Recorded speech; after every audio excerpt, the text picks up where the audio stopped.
Last children, we did in money and banking what is called as the various concepts of banking as such. तो आप बोलेंगे sir money and banking था तो पहले money पढ़ना चाहिए था, बाद में बैंकिंग पढ़ना चाहिए था। कोई फर्क नहीं पड़ता, किसी भी सीक्वेंस में आप पढ़ लीजिए। आज का हमारा जो रिवीजन है that is devoted to pure what is called as children money. तो मनी का जो कॉन्सेप्ट है वो सबको पता है कि मनी क्या होता है। कुछ चीजें जनरल अवेयरनेस के लिए मैं ऐड कर देता हूं। The amount of currency notes that you possess in your pocket or at your home, children, जिसको आप किसी भी इकोनॉमिक एक्टिविटी के लिए यूज कर सकते हैं, it is known as money. Is that clear? But money की जो डेफिनेशन है ये थोड़ी सी डिफरेंट है। मनी की डेफिनेशन बोलती है anything which is commonly accepted. Commonly word की जगह आप ऐड कर सकते हैं एक वर्ड टाइटल्ड एज जनरली, मतलब by everybody, as a medium of exchange, and at the same time, people can copy this definition please, and at the same time acts as a measure and store of value। ये पूरी definition complete money को define करती है। So anything which is generally acceptable as a medium of exchange and at the same time acts as a measure and store of value is known as money। यहां पे ही थोड़ा सा difference आ जाता है in the definition of money with that of currency। तो मैं इस difference को एकदम क्लियर कर देता हूं।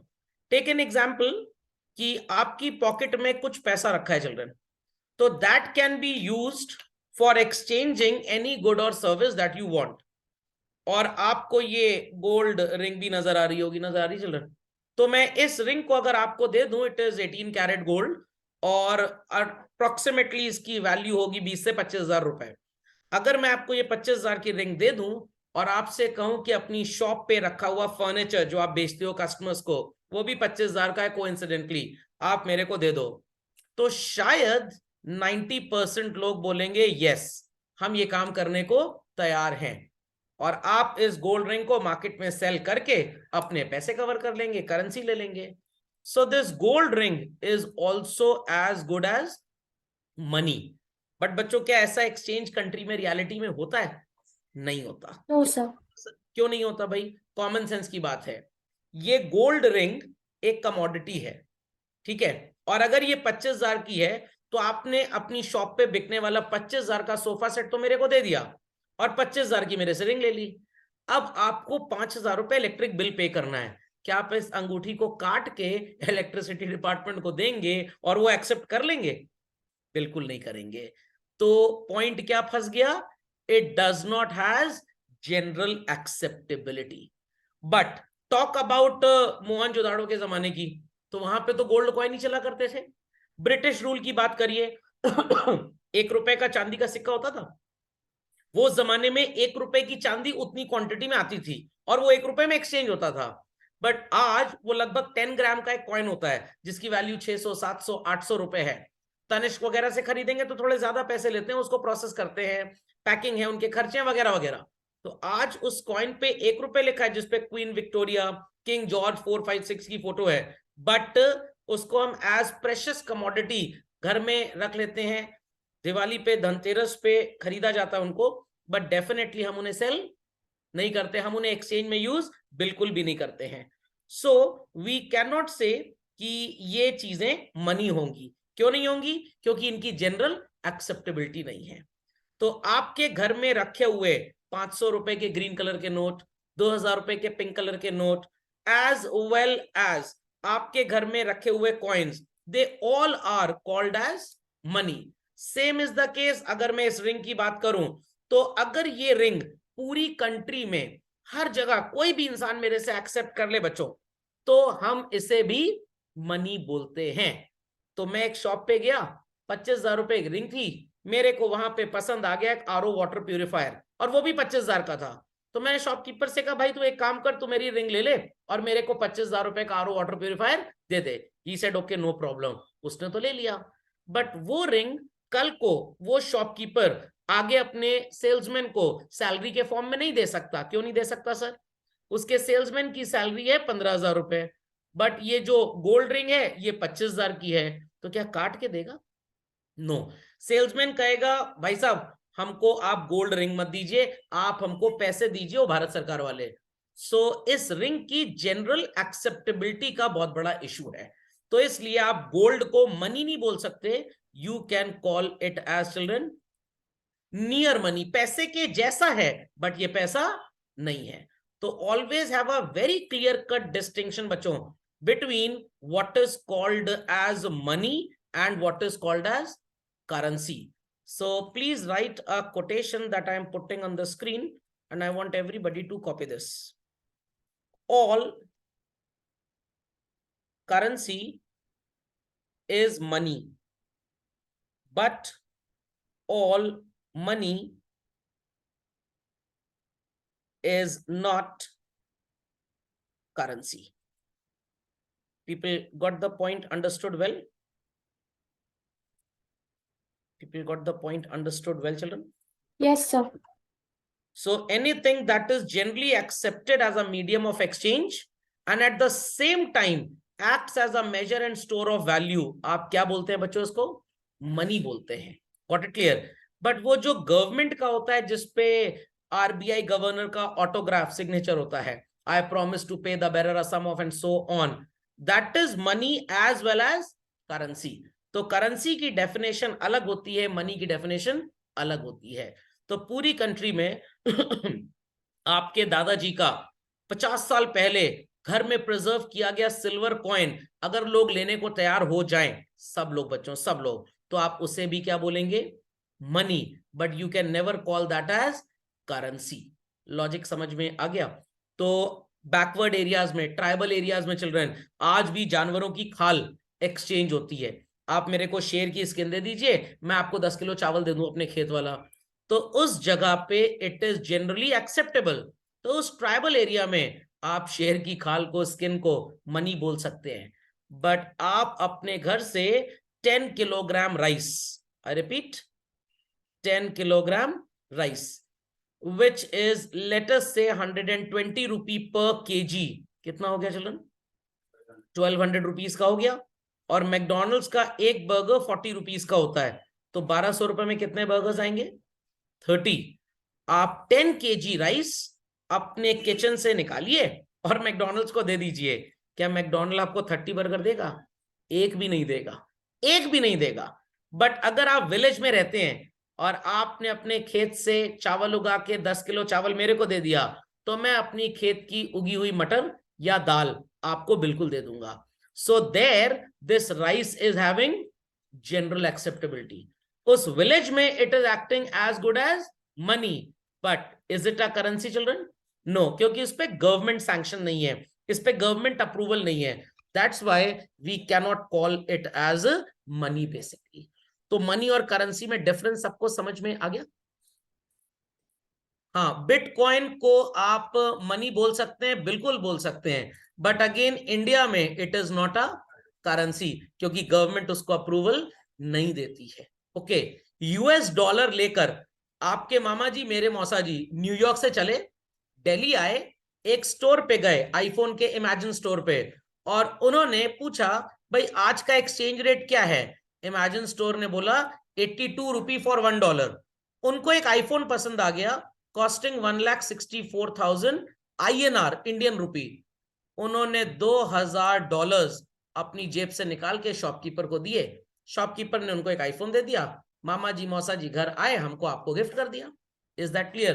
तो इंडिया में डॉलर चल सकता है, ये रिकग्निशन IMF ने दिया हुआ है। दुनिया की 5 करेंसीज है जिन्हें हार्ड करेंसी बोलते हैं, जो हर देश में चल सकती है, बट इंडियन रुपी लेकर आप यूएस जाइए, गॉट इट क्लियर, और वहां पे आप किसी से बोलिए भाई मेरे को एक बर्गर दे दो, और वो बोलता है कि भाई बर्गर 164, सॉरी, वो बोलता है कि भाई बर्गर जो है वो $2 का है। आपने देखा एक्सचेंज रेट 82 रुपीज था, आपने उससे अपनी जेब से 164 रुपए निकाल के दे दिए, क्या वो आपको बर्गर देगा?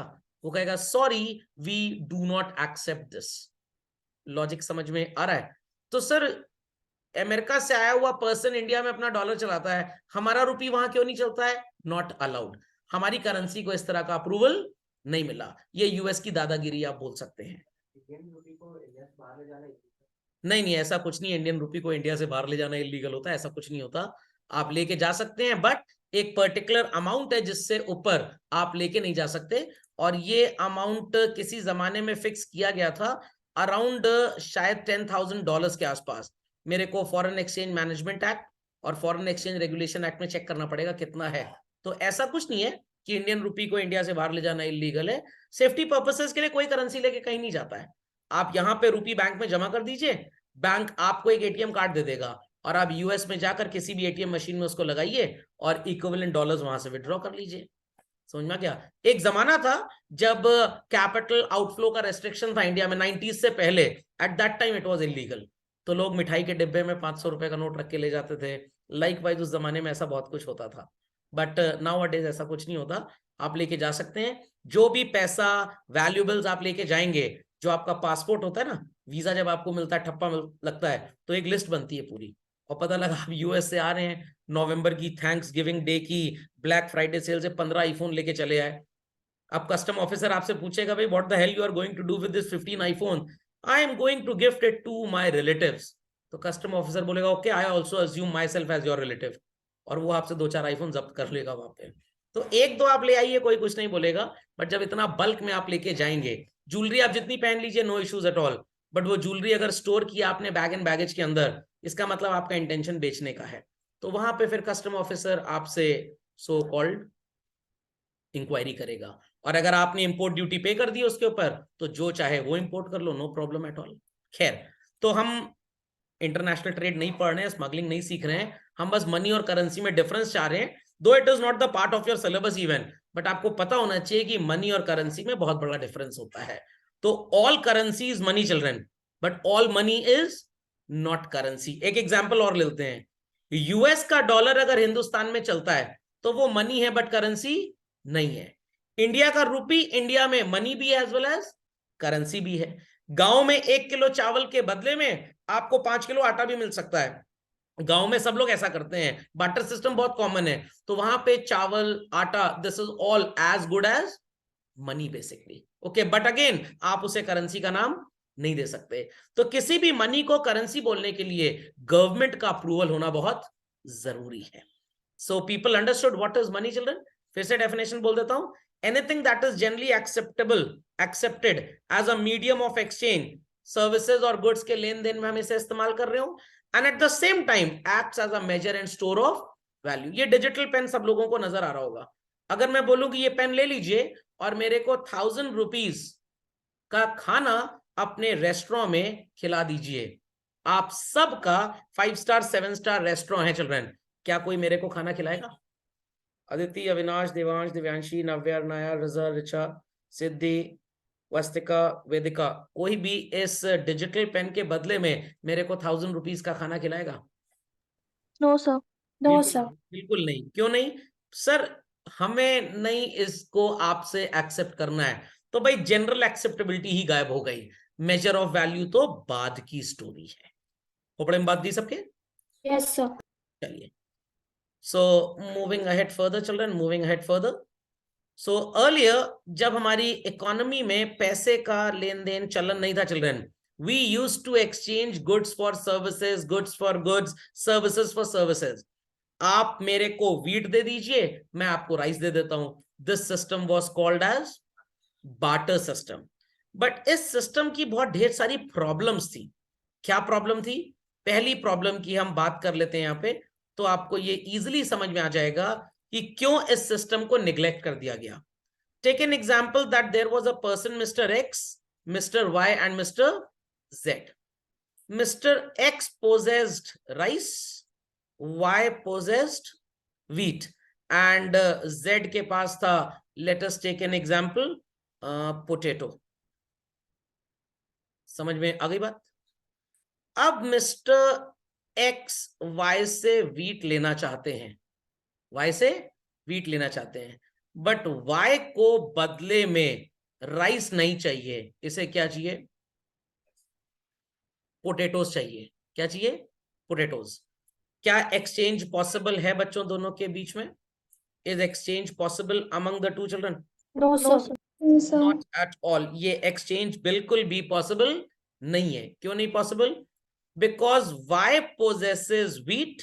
ये व्हीट एक्स को देने को तैयार है, but in return he wants what children?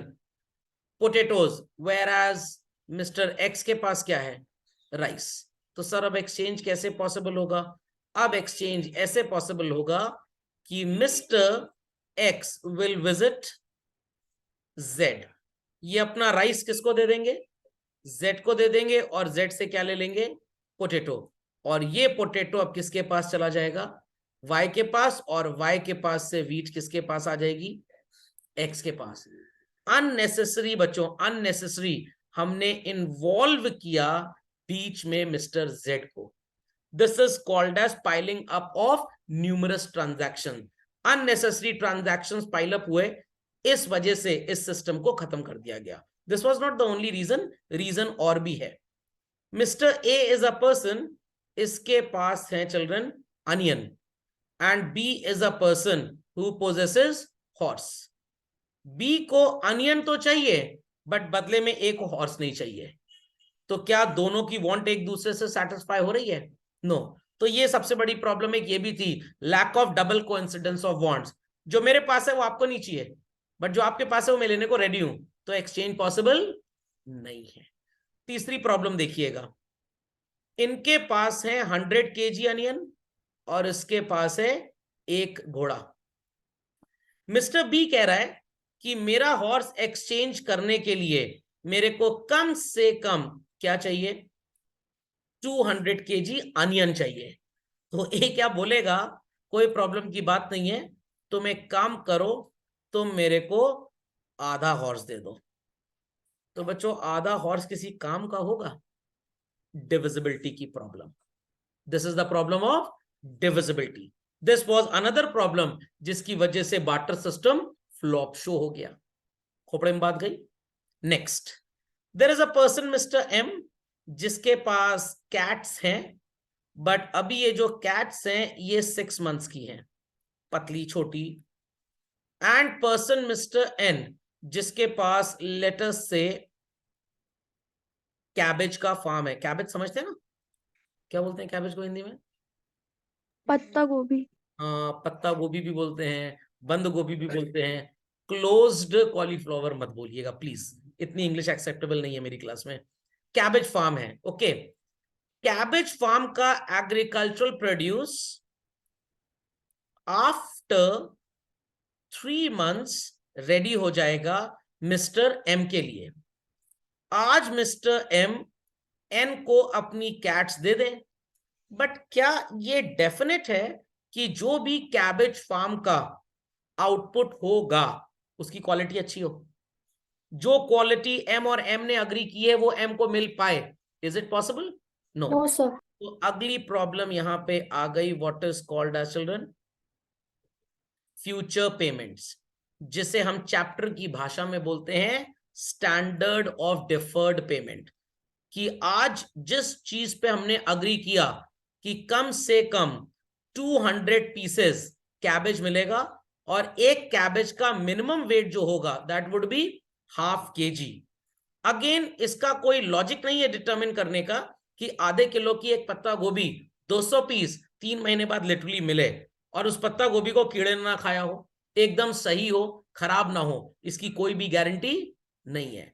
तो फ्यूचर ट्रांजैक्शंस को सेटल करना बार्टर सिस्टम में मुश्किल ही नहीं, नामुमकिन था। तो इतनी मल्टीपल प्रॉब्लम्स की वजह से चिल्ड्रन इस सिस्टम को पूरी तरह से डिफाई कर दिया गया कि ये सिस्टम इस्तेमाल करने लायक है ही नहीं है। और हम कैसे चीजों का प्राइस डिटरमिन करेंगे? सब्जी मंडी आप जाते हैं, आप सब्जी वाले से बोलते हैं, सब्जी वाले प्याज कैसे दिए? 25 चूहे ले आओ तो प्याज ले जाओ। अच्छा अच्छा। फिर आप फर्नीचर की शॉप पे गए, भाई सोफा कैसे दिए? 1 घोड़े के बराबर। तो price of goods and services was always expressed in terms of children certain commodities। तो अगर आपको सोफा खरीदना, आपके पास घोड़ा नहीं है, आप नहीं खरीद सकते। आपको अनियन खरीदना, आपके पास चूहे नहीं है, आप नहीं खरीद सकते। दाल की दुकान पे गए, आपने कहा 2 केजी अरहर की दाल, कैसे दोगे? 5 किलो चावल के बदले। अब चावल नहीं है आपके पास तो आप खरीद नहीं सकते। So due to these numerous problems, हमने इस सिस्टम को खत्म करके एक नया इकोनॉमिक एक्सचेंज सिस्टम बनाया, and from that time period we used to call the countries as monetised economies. Monetised economies का मतलब होता है बच्चों जहां पे पैसे का चलन बहुत ज्यादा होता है। तो आई एम नॉट सेइंग कि बार्टर सिस्टम नहीं चलता, आज भी बार्टर सिस्टम चलता है। आप लंच ब्रेक में, स्कूल टाइम में अपने फ्रेंड के टिफिन से वो एमडीएच मसाले वाले छोले खाते हो और उसको अपनी आलू का पराठा देते हो। That is what children, barter system.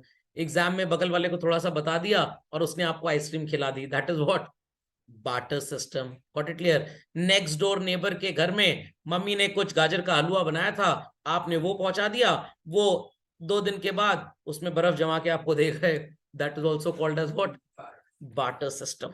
समझ में आ गई? उनको लग रहा था कुछ बढ़िया देना है, कुछ भारी देना है, तो बर्फ जमा के दी थी उन्होंने।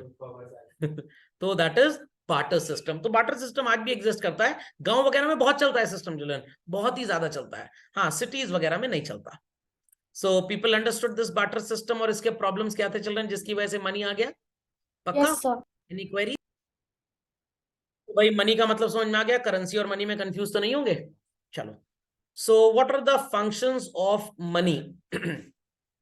मनी के चिल्ड्रन मल्टीपल फंक्शंस होते हैं। पहली कैटेगरी आपको मिलेगी प्राइमरी फंक्शंस की, और दूसरी कैटेगरी मिलेगी सेकेंडरी फंक्शंस की। एक कंटिंजेंट फंक्शंस की भी कैटेगरी होती है, करेंगे अभी उसको भी। So we have in this category, first is measure of value and second is medium of exchange. यहां पे first point is standard of deferred payment. अगर आपके पास पैसे हैं या पैसे आने वाले हैं और आप कह रहे हैं कि भाई हम पेमेंट 3 महीने बाद कर देंगे, तो आज आपने किसी से 10,000 रुपीज की कमोडिटी खरीदी, गुड्स खरीदे, सर्विस ली, and you are promising that I'll pay after 3 months. I repeat, I'll pay after 3 months. तो बच्चों 10,000 रुपीज रखे रखे क्या 9,000 हो जाएगा? गल जाएगा, दीमक लग जाएगी? Not at all. तो दिस स्टैंडर्ड वैल्यू जो आज 10,000 है, 3 महीने बाद ये करेंसी नोट 10,000 रुपए वाले 10,000 के ही होंगे। ऐसा नहीं कि 100 रुपए के नोट पे अपने आप 90 रुपी छप जाएगा, 50 रुपए के नोट पे 45 रुपी छप जाएगा, ऐसा कुछ नहीं होगा।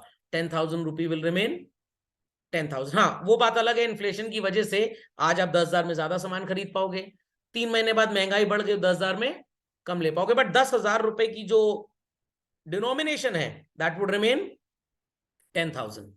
And second we have in the secondary function called as store of value. तो बकरी, गैया, गोभी, इसको स्टोर उसी फॉर्म में करें, कोई डिग्रेडेशन ना हो, नामुमकिन है। बट 20,000 रुपए अगर आपने अपनी अलमीरा में रखे हैं, 2 महीने के बाद जब आप निकालोगे, will it turn out to be 15,000?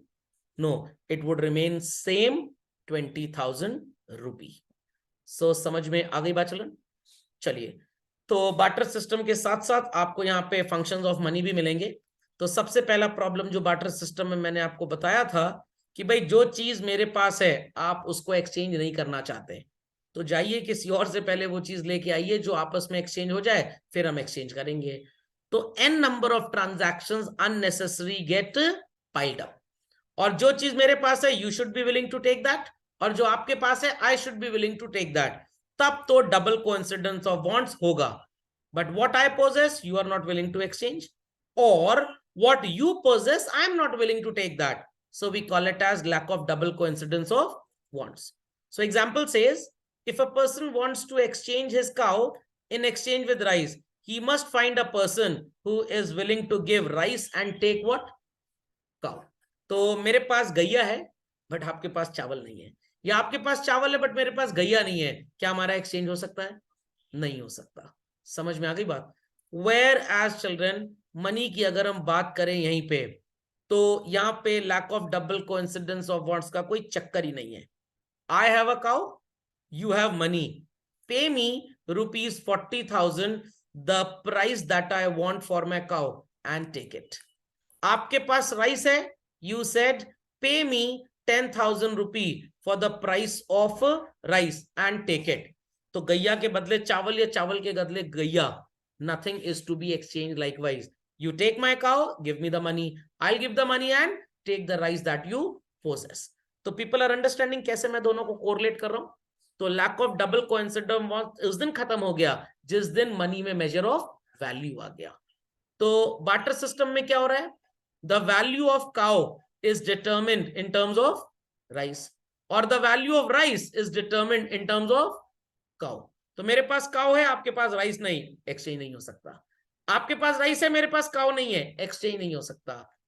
आपके पास मनी है और मेरे पास काउ है, exchange is possible.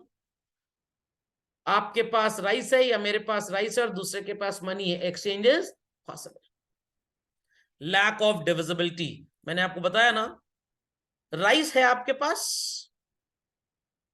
10 kg and I possess a cow, और मैं बोल रहा हूं कि अगर काउ चाहिए तो bring at minimum how much rice, 20 kg। तो क्या 10 किलो में बच्चों आधी गैया काट के मैं आपको दूंगा? बिल्कुल भी नहीं। बट यहां पे अगर 10 kg राइस आप पोजेस कर रहे हैं, 20 kg राइस के पैसे होते हैं लेट अस से 4,000, और मेरे को सिर्फ 10 kg चाहिए, तो मैं आपको 2,000 रुपीज दूंगा और 10 kg राइस लेके चला जाऊंगा। तो मेरा मनी सब डिवाइड हो सकता है बट मेरी गैया सब डिवाइड नहीं हो सकती। समझ में आ गई ये बात? ये बात सबको समझ में आ गई बच्चों? Yes sir. चलिए, so lack of double coincidence of wants भी इससे सॉल्व हो जाएगा।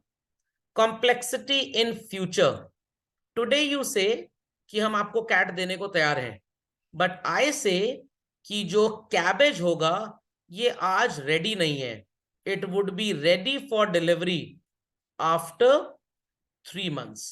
चिल्ड्रन, गारंटी है कि 3 महीने के बीच में वेदर खराब नहीं होगा, क्लाइमेटिक कंडीशंस अच्छे होंगे और जैसा कैबेज प्रॉमिस किया है वैसा आउटपुट मिले? बिल्कुल नहीं। बट अगर आज मैंने कैट खरीदी और बोला कि मैं आपको 10,000 रुपीज पे करूंगा आफ्टर 3 months चिल्ड्रन, तो 10,000 रुपए 3 महीने बाद जब मैं आपको देने आऊंगा तो 10,000 रुपी होगा। ऐसा नहीं है कि अलमेरा में 10,000 रखा है या 3 महीने बाद हम 10,000 जब कमा के लाके आपको देंगे तब वो 10,000 7,000 हो जाएगा। Will it happen like that? बिल्कुल भी नहीं, बिल्कुल भी नहीं। सो बार्टर सिस्टम में स्टैंडर्ड नहीं है डिटरमिन करने का कि आने वाले टाइम में जो कैबेज प्रॉमिस किया गया है वो उसी स्टेट पे दिया जा सके। But in case of monetised economy, अगर हमने बोला कि 10,000 रुपी 3 महीने के बाद देंगे तो वो 10,000 एग्जिस्ट करेगा, that would not go down to 8,000 और 9,000। Got this understood well? Store of value, what is easy to store children? 20 lakh rupees. Sir 20 lakh कैसे स्टोर करेंगे सर, इजी का है? अरे बड़ा इजी है भाई। पिंक कलर का जो 2,000 रुपी का नोट होता है, एक 100 के बंडल में it is 2 lakh rupees children. और ऐसे कितने बंडल्स स्टोर करने हैं? 10। 4 एक जेब में रखिए, 4 एक जेब में रखिए, 2 ऊपर वाली जेब में रख लीजिए। 10 bundles got easily stored, yes or no? अब जरा बताइए, 20 लाख रुपीस का rice, 1 kg rice is of rupee 200।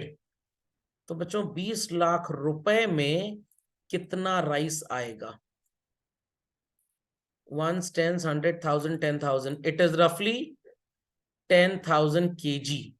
और एक बोरी में अगर 10 किलो चावल आता है तो children how many bags of rice is there?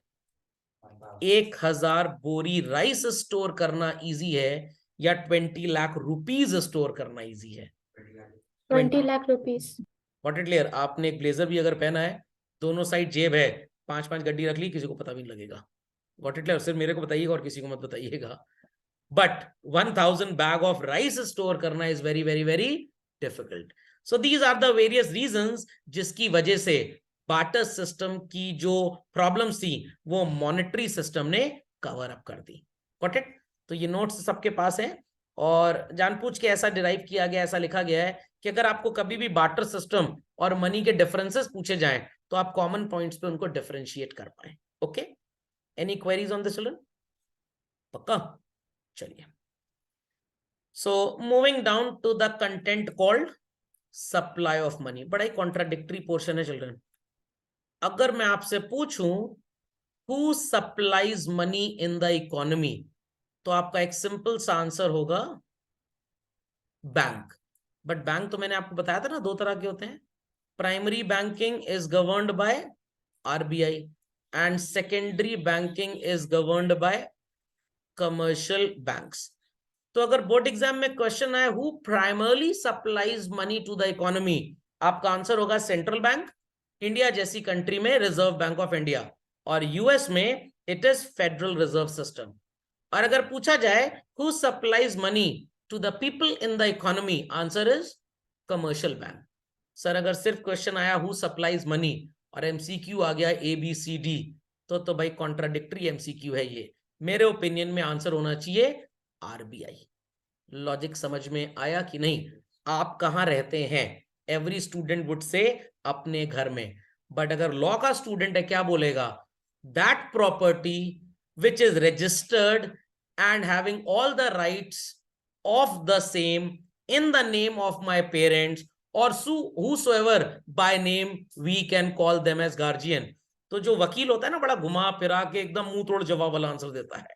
Understanding? तो जब बच्चा बोलता है सर हम अपने घर में रहते हैं, और मैं कहता हूं कि 1 करोड़ की प्रॉपर्टी मैं 100 करोड़ दूंगा, मेरे को बेच दो, आप चाह के भी नहीं बेच सकते. तो आप कहां रहते हैं? सर पापा मम्मी की प्रॉपर्टी में रहते हैं. अगर आप लॉ की क्लास में बैठे हैं तो जनरली आपसे पूछा आप कहां रहते हैं, भाई अपने घर में रहते हैं. और कहां रहते हैं? समझ में आ गया? So who supplies money to the country children? It is Reserve Bank of India. तो किसी जमाने में हमारे रिजर्व बैंक ऑफ इंडिया ने कुछ डेफिनेशंस बनाई थी जिससे पूरे कंट्री के लोगों को समझ में आए कि मनी सप्लाई होती क्या है बेसिकली. एंड इस डेफिनेशन को हमने कुछ कॉम्पोजिशंस में चिल्ड्रन डिवाइड किया हुआ है, और ये कॉम्पोजिशंस आपके सामने हैं. सबसे पहला कॉम्पोजिशन है चिल्ड्रन M1. M1 के बाद जो आपको कॉम्पोजिशन नजर आएगा it is M2 followed by M3 and M4 भी है. मैं आपको पूरी बातें ठीक से बताता हूं. Earlier it was M0, M1, M2 and M3. Conversion हो गया चिल्ड्रन. M0 जो है दैट बिकेम M1, M1 जो है वो बन गया M2, M2 जो है वो बन गया M3, और M3 जो है वो क्या बन गया? M4. So please make a note of this in your copies. फिर एक एक करके हम इसको सिग्निफाई करते हैं. बी कोई. तो children if I talk about कि money is ultimately kept where, पैसा कहाँ कहाँ रखा जाता है, so you would definitely say sir अपने घर में लोग पैसा रखते हैं. Then people keep some money in their office, but the level of safety in both these places is comparatively less. So where you can safely keep your money children? Bank.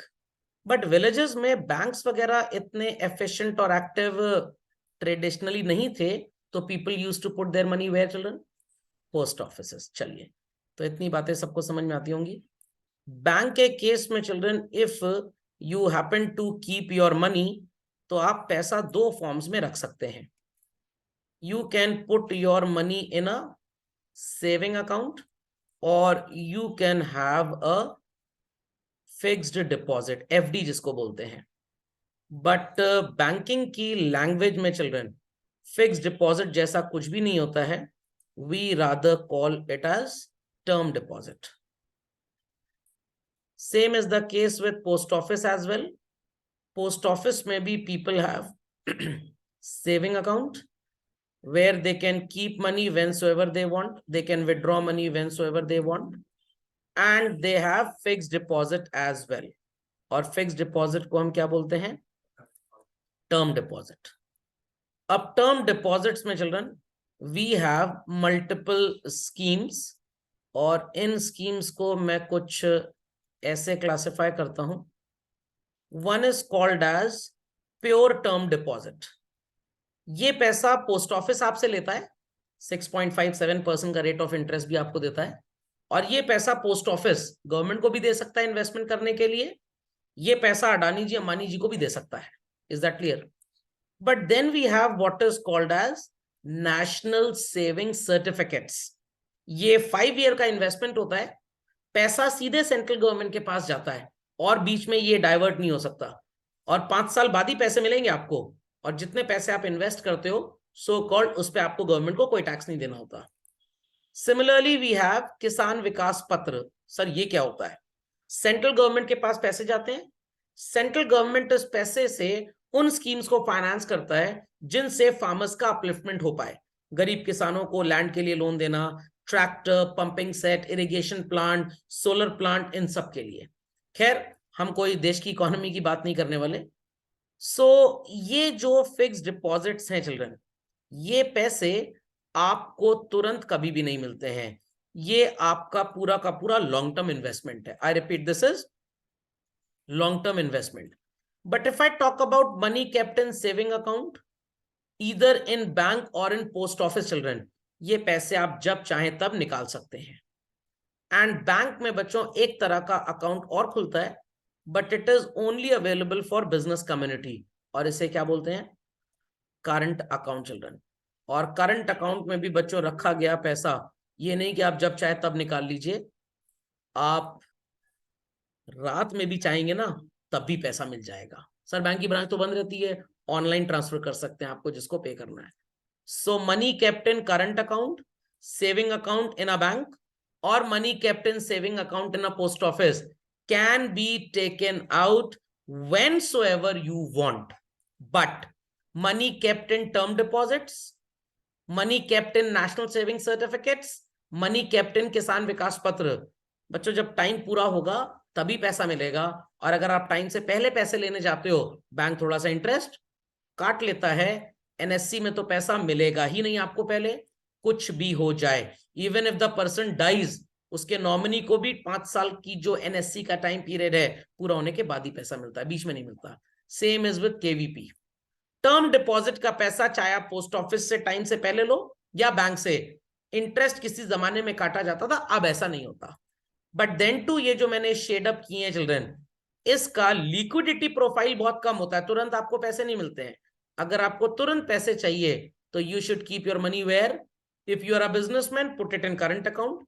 If you are a normal so-called household normal human being in the country, you should put your money where?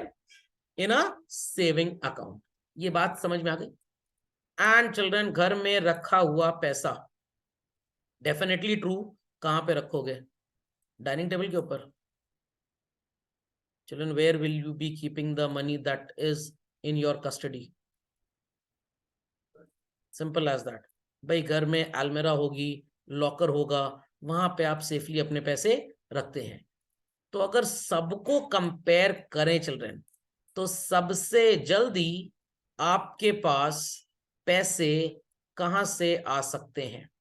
घर में रखे हुए पैसे, या bank के saving account में रखे हुए पैसे, या टर्म डिपॉजिट में रखा हुआ पैसा?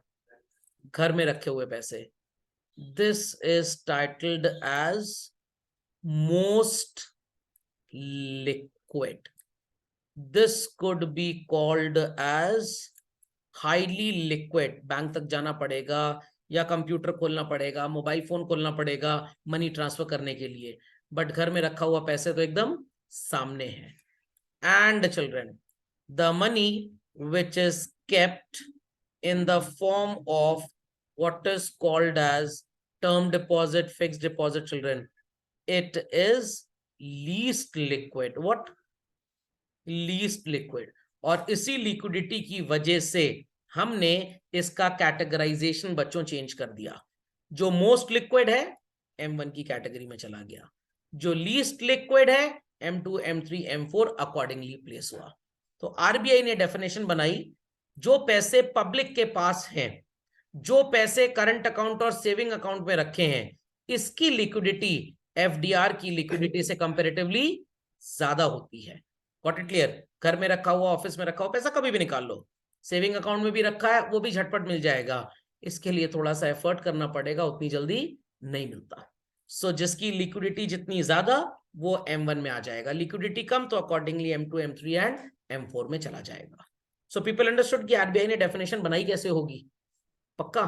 So please put this children, फिर मैं आपको M1 M2 M3 M4 की डेफिनेशन लिखवाता हूँ। Be quick. चलिए, so let's classify according to this children. So बच्चों, आपको M1 की डेफिनेशन नजर आ रही होगी स्क्रीन पे। It is currency notes and coins held with whom children? Public. Public के पास जो कॉइन और करेंसी नोट घर में ऑफिस में पड़ा है, it constitutes M1। Demand deposits का मतलब जो पैसा आप बैंक से तुरंत निकाल पाए।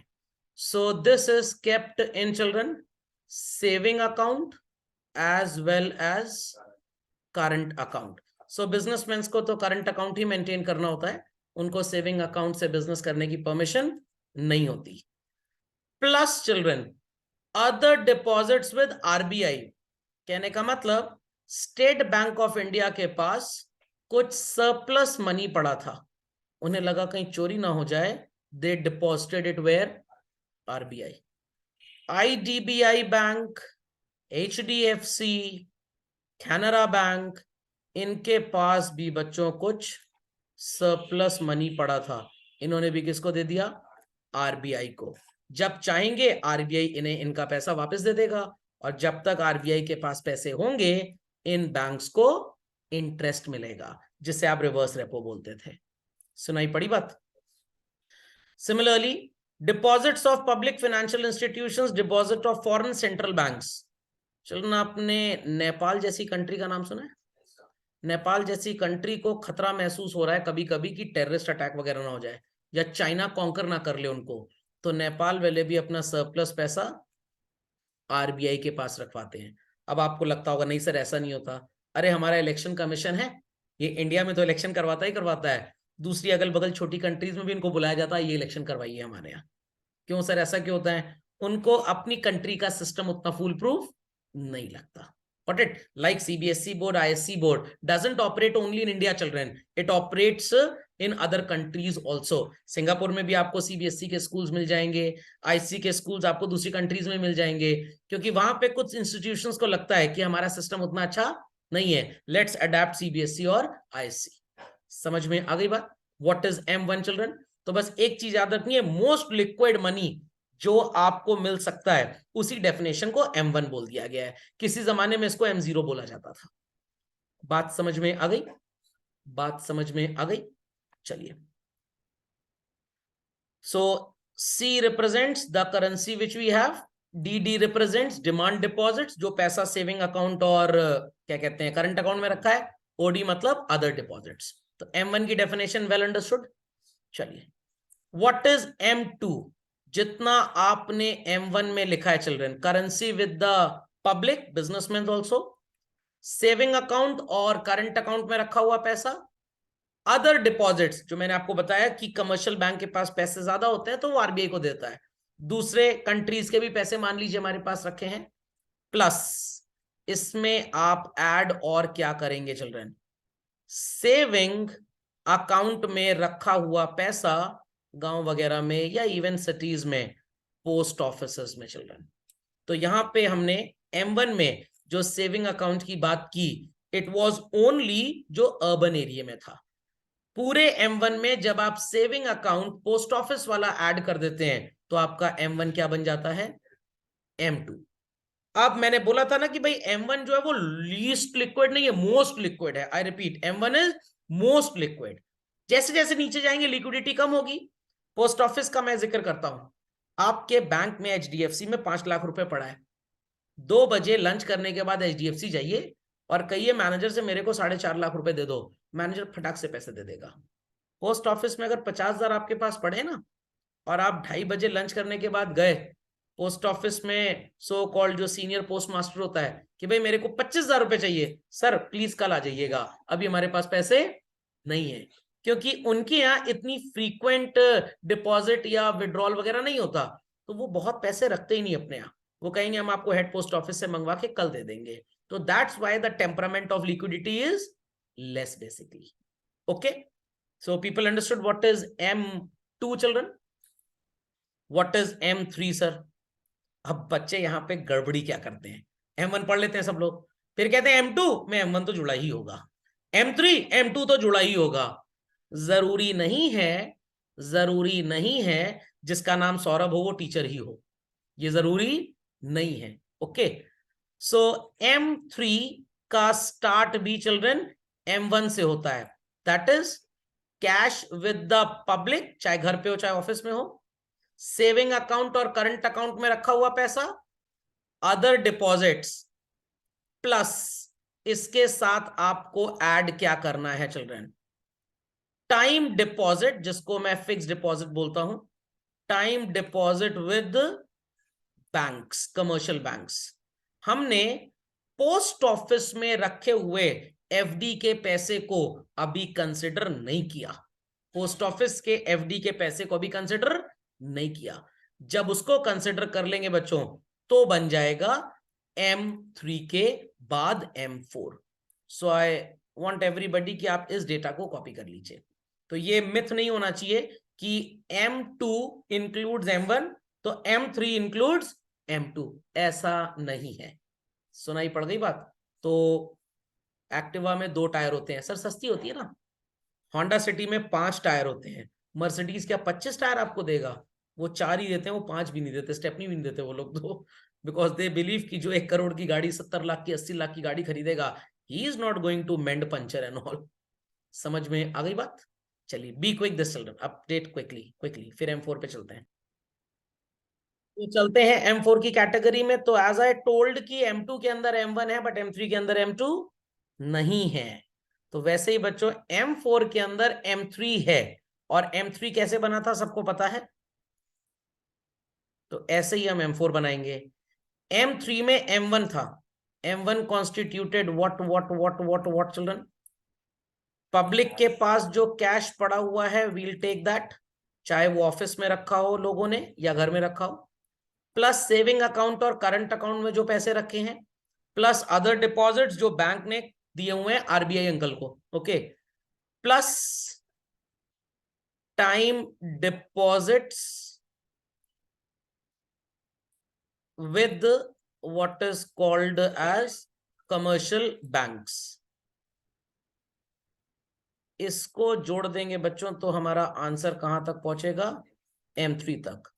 अब आप इसमें प्लस क्या करेंगे? Total deposit with post office. मैंने बोला ना पोस्ट ऑफिस में सिर्फ एफडी नहीं होती है चिल्ड्रन, पोस्ट ऑफिस में फिक्स डिपॉजिट के साथ साथ नेशनल सेविंग सर्टिफिकेट, किसान विकास पत्र, इस तरह की स्कीम, सुकन्या समृद्धि योजना, प्रोविडेंट फंड, ये सब भी चलता है। तो इसमें सब कुछ आ जाएगा। You have your NSC, you have your KVP Kisan Vikas Patra, you have your public provident fund scheme, you have your Sukanya Samriddhi Yojana, ये सब पता होगा लोगों को, got it clear? And so called post office में जो लोग फिक्स डिपॉजिट कराते हैं, ये सब आप जब जोड़ दोगे बच्चों तो आंसर क्या आ जाएगा? M4। तो मैं फिर से बोल रहा हूं, M2 के अंदर M1 जुड़ा हुआ है, इतनी बात सबको समझ में आ गई होगी। M3 के अंदर M2 नहीं जुड़ा हुआ, बट M4 के अंदर M3 जुड़ा हुआ है। अंडरस्टैंडिंग? तो M4 इज एक्चुअली छत पे खड़े होकर एक फ्लाइट पकड़ ली हेलीकॉप्टर में, हेलीकॉप्टर से चले गए आप स्पेस शटल में, और स्पेस शटल से चले गए सुपर स्पेस शटल में, और इंडिया का पूरा पैसा आपने देख लिया। Got it clear? तो ये इंडिया में पूरे कितने पैसे होते हैं that is told to you by M4। समझ में आ गया? तो ये सिर्फ बच्चे को इसलिए पढ़ाया जाता है कि ये पता लग जाए कि देश में पैसा कितना है, क्योंकि जब आप मनी पढ़ते हो ना, आपके मन में एक ख्याल आता है सबसे पहला, कि पैसे की इतनी किल्लत क्यों रहती है, जितना चाहे उतना नोट छाप लें। बता चुका हूं उसके बारे में भी, क्यों ऐसा नहीं कर सकते, बिकॉज बच्चों जितना चाहे उतना नोट छाप लेंगे तो प्रॉब्लम क्या होगी, ध्यान से सुनिएगा। एक आपको मैसेज आ जाए कल सवेरे से, आपको, आपके पापा मम्मी को, मेरे पापा मम्मी को, सबको 5 लाख रुपीस पर डे मिलेगा, शाम तक जितना खर्च कर पाए वेल एंड गुड, अगले दिन फिर 5 लाख मिल जाएगा, एकदम डेटा पैक की तरह हो गया ना, 2 GB डेटा हर दिन मिलना है, तो भाई बर्बाद ही होंगे और क्या उससे। 5 लाख रुपए जब आपको मिल गया तो आपने कहा छोड़ो भाड़ में गई सर की क्लास, चलते हैं PVR सिनेमाज मूवी देखेंगे। वहां जाके देखा तो टिकट काउंटर ही बंद था। यू आस्क पीपल की क्यों बंद है, तो लोगों ने बताया पता नहीं कोई गवर्नमेंट की स्कीम आई है, सबको 5 लाख मिल रहा है, तो PVR के जितने एम्प्लॉइज थे सबने नौकरी छोड़ दी। तुमने कहा चलो कोई बात नहीं, रेस्टोरेंट चलते हैं, दिन में लंच करते हैं। आप पापा मम्मी के साथ मैं सब लोग गए रेस्टोरेंट, देखा रेस्टोरेंट में ताला लगा हुआ था। आपने गार्ड से पूछा भाई तू कहाँ जा रहा है, कह रहा है ये लोग तो आए नहीं, गवर्नमेंट स्कीम में इनको 5 लाख मिला है, मेरे को भी मिलने जा रहा है, तो अब मैं नौकरी करके क्या करूंगा। आपने कहा चलो कोई बात नहीं, रास्ते से सब्जी खरीद लेंगे और घर चल के खाना बनाएंगे और फिर खा लेंगे। मेरे को भी आपने कहा सर हमारे घर ही आज चलिए, मैंने कहा चलो भाई। सब्जी मंडी गए बच्चों, एक भी वेंडर सब्जी वाला ठेले वाला नजर ही नहीं आया। एक था बेचारा जो झोला टांग के घर वापस जा रहा था, आपने उससे पूछा कहाँ जा रहे हो, कहाँ है लोग सब लोग, ही सिंपली आंसर्ड पता नहीं कोई गवर्नमेंट की स्कीम आई थी जिससे पता लगा है कि सबको 5 लाख रुपए मिला है, तो कोई है ही नहीं सब्जी बेचने वाला। क्या चल रहा है, इकोनॉमिक सिस्टम चल पाएगा? Not at all, not at all. तो जब ढेर सारे पैसे आ जाएंगे तो पैसा ही होगा और कुछ नहीं होगा। तो दैट्स वाई इकोनॉमिक सिस्टम को चलाने के लिए हमको एक ऑप्टिमम अमाउंट ऑफ मनी चाहिए, ना बहुत कम ना बहुत ज्यादा। अंडरस्टैंडिंग? तो पूरी कंट्री में पहली बात तो आपके जो एक दिमाग में चलती थी, सर गवर्नमेंट को ही तो नोट छापने जितने चाहे उतने छापो दनादन, हु केयर्स। और दूसरा प्रॉब्लम, सर कंट्री में पैसा कितना होता है टोटल, तो काउंटिंग तो आपको आरबीआई की वेबसाइट बता देगी कि कंट्री में 50 लाख करोड़, 20 लाख करोड़, 10 लाख करोड़ कितना है। बट मैं टेक्निकल लॉजिक आपको बता रहा हूं, the total amount of money in the country is signified with the text M4, जिसमें आपके घर में रखे हुए पैसे, आपके पापा के ऑफिस में रखे हुए पैसे, सेविंग अकाउंट और करंट अकाउंट में रखे हुए पैसे, इंस्टीट्यूशंस ने जो पैसा बैंक का और बैंक ने जो आरबीआई के पास रखा है वो जो जब चाहे तब आप निकाल लो। Thereafter fix deposit bank के साथ, और पोस्ट ऑफिस में चाहे फिक्स डिपॉजिट हो, चाहे नेशनल सेविंग सर्टिफिकेट्स हो, चाहे केवीपी का पैसा हो, चाहे प्रोविडेंट फंड का डिपॉजिट हो, चाहे सुकन्या समृद्धि योजना हो, सब कुछ बच्चों it is all called as M4। एक चीज मैंने अभी भी छोड़ी हुई है, वो क्या सर? 2 लाख करोड़ रुपीस की करेंसी आरबीआई ने छाप के अपने ही लॉकर में रखी है और वो अभी कंट्री में सर्क्यूलेट नहीं हो रही। तो चिल्ड्रन सॉरी टू से वो सप्लाई नहीं है, वो सप्लाई नहीं है। वो पैसा आरबीआई ने अपने पास ही रखा हुआ है छाप के, अभी मार्केट में भेजा नहीं है। तो ये तो माइक्रो इकोनॉमिक्स में आपने पढ़ा था, 2 लाख शूज के पेयर्स बने, बाजार में 1.5 लाख आए, तो 50,000 स्टॉक माना जाएगा, सप्लाई नहीं माना जाएगा। तो ये करेंसी नोट, ये एमसीक्यू में बड़ा फंसाने वाला क्वेश्चन आता है। Currency printed by RBI not circulated in the economy is a part of M1, M2, M3 और नन ऑफ दीज। बच्चे M3 लिख के चले आते हैं, कुछ M2 लिख के चले आते हैं, कुछ M1 लिख के चले आएंगे। आंसर क्या होगा? नन ऑफ दीज, क्योंकि ये सप्लाई ही नहीं है। और M1, M2, M3, M4 जो है वो सप्लाई के प्रिंसिपल्स हैं। Heard this children? सबको समझ में आ गया how money supply is defined? पक्का? Yes sir. चलिए, सो ये बात सबको समझ में आ गई होगी कैसे हम मनी सप्लाई को डिफाइन करते हैं। सो M1, M2, M3, M4 clear हो गया चिल्ड्रन? चलिए, थोड़ा बहुत आपको यहाँ पे कॉम्पोजिशन मिलेगा। फिएट मनी क्या होता है सर, जिससे हम फिएट गाड़ी खरीदते हैं वो? नहीं नहीं, बिल्कुल नहीं भाई, बिल्कुल नहीं, बिल्कुल नहीं, बिल्कुल नहीं। करेंसी जो कंट्री में चलती है, जिसके लिए गवर्नमेंट ने नोट तो छाप दिया बट कोई बैकिंग नहीं है। हमारे इंडिया में ऐसा नहीं होता है। हमारे यहाँ अगर 100 करोड़ की करेंसी भी छपती है तो गवर्नमेंट के पास 100 करोड़ का गोल्ड, सिल्वर, फॉरेन एक्सचेंज, ये सब होता है basically. Okay, legal tender money क्या होता है? पहले तो बच्चों को समझ में नहीं आता था लीगल टेंडर होता क्या है। जब से मोदी जी ने बोला था कल सवेरे से, ये तो जिस दिन मोदी जी की स्पीच आती मैं बड़ा डर जाता हूँ उस दिन। Got it clear? भाइयों और बहनों, ये पैसा नहीं चलेगा। तो टेंडर शब्द का लीगल मीनिंग होता है children offer. The word tender means offer. Got it clear? तो लीगल टेंडर का मतलब जो करेंसी कंट्री में चलनी अलाउड है वो लीगल टेंडर, और जो चलनी अलाउड नहीं है वो इलीगल टेंडर। तो मैंने आपके पापा से एक अपार्टमेंट परचेज किया वर्थ 1 करोड़ और 10-10 रुपए के नोट या कॉइन दे दिए, तो सर पापा वो गन लेके तैयार रहेंगे शूट करने के लिए। एक ट्रक भर के पैसा लेके आया हूं। योर फादर कैन सिंपली से हमें प्रॉपर्टी नहीं बेचनी। क्यों? मैं पैसा तो दे ही रहा हूं, बट ये 10 रुपए के नोट में इतनी बड़ी रकम हम लेके रखेंगे कहां?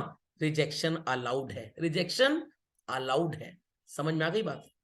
अगर मेरे को किसी को बच्चों 200 रुपए का पेमेंट करना है और मैं उसे 20-20 रुपए के 10 नोट दे रहा हूं और वो रिजेक्ट कर देता है, मैं उसको कोर्ट में स्यू कर दूंगा।